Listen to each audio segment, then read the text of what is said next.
we're joined by the Commission for Gender Equality spokesperson, Javu Baloyi. Mr. Baloyi, no doubt you've been following the developments around this case. A good afternoon to you. Your thought on today's news? Thank you very much, Dudu, and thank you to the viewers of Newzroom Afrika. We welcome and applaud the judgment that was carried out today. We are, however, not pleased as a Commission for Gender Equality at the length in which this case took to prosecute.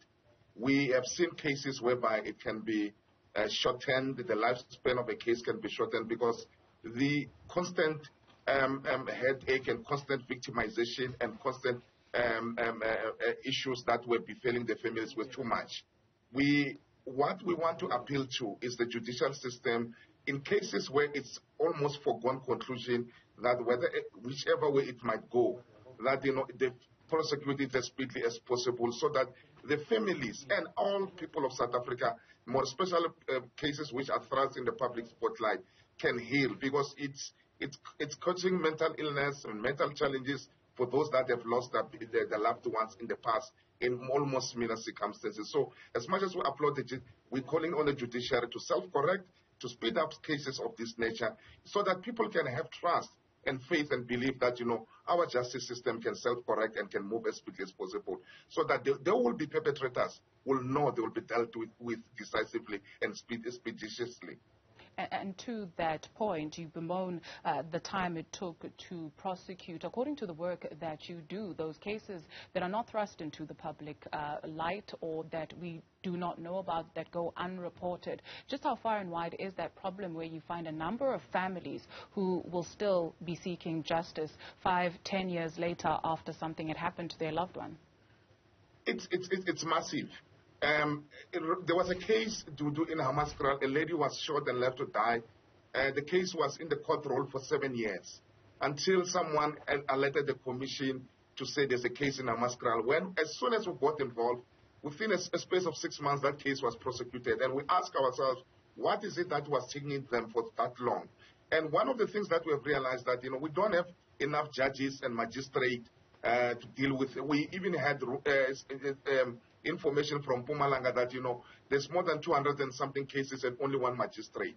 So those are the things that, we are not within the control of the public, but the justice system itself can see. As long as we keep on speaking wonderful languages and rhetorics, and we don't give weight to the meaning, to the things that we're supposed to be doing, cases of this nature will fall off the cracks because someone is not known. People will end up withdrawing it because it's not in the public domain.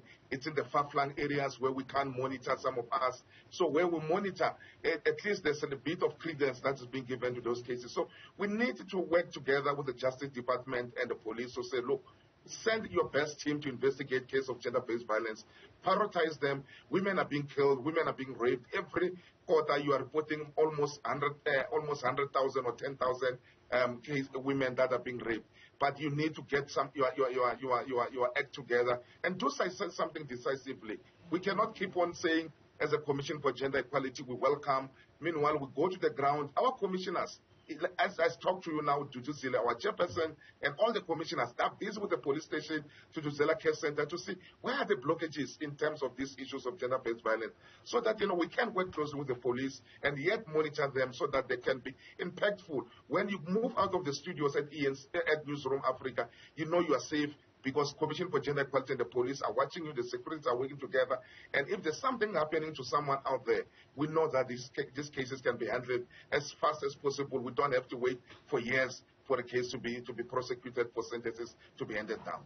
Speaking of wonderful languages and rhetoric, this GBV that many government officials have now termed a pandemic in this country, it then also boils down, like you've rightfully mentioned, to you and I just wonder from a male perspective, what kind of conversations are men having?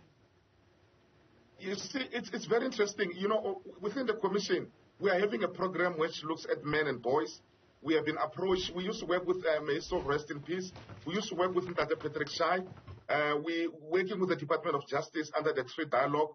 There are a lot of men that are with Sonke Gender Justice, Wafana Kumalo, that we work closely with them. We go out there, there are lots of people and the Vets Reproductive Health Unit of men where we're sitting. One of the things, Dudu, that, we need to acknowledge, even including myself, we're not calling out name our friends. It depends on the nature of the friendship. It is us men who rape. It is us men who beat women. We don't raise this, even within the church. Pastors, they don't talk about these things.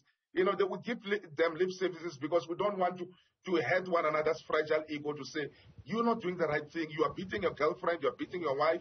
You are making the emotional. It starts with a small thing, the talk, the language. As men, we have started in the space on Twitter. I am telling you, should you post something on Twitter, you talk about gender-based violence, that message won't be liked by anyone. But put a picture of a woman in a swimwear, or a man, with six-pack. They will like it in thousands and millions. But because you're talking something which is impactful to society, men do not want to talk about this thing. And that our mindset are set in a wrong way.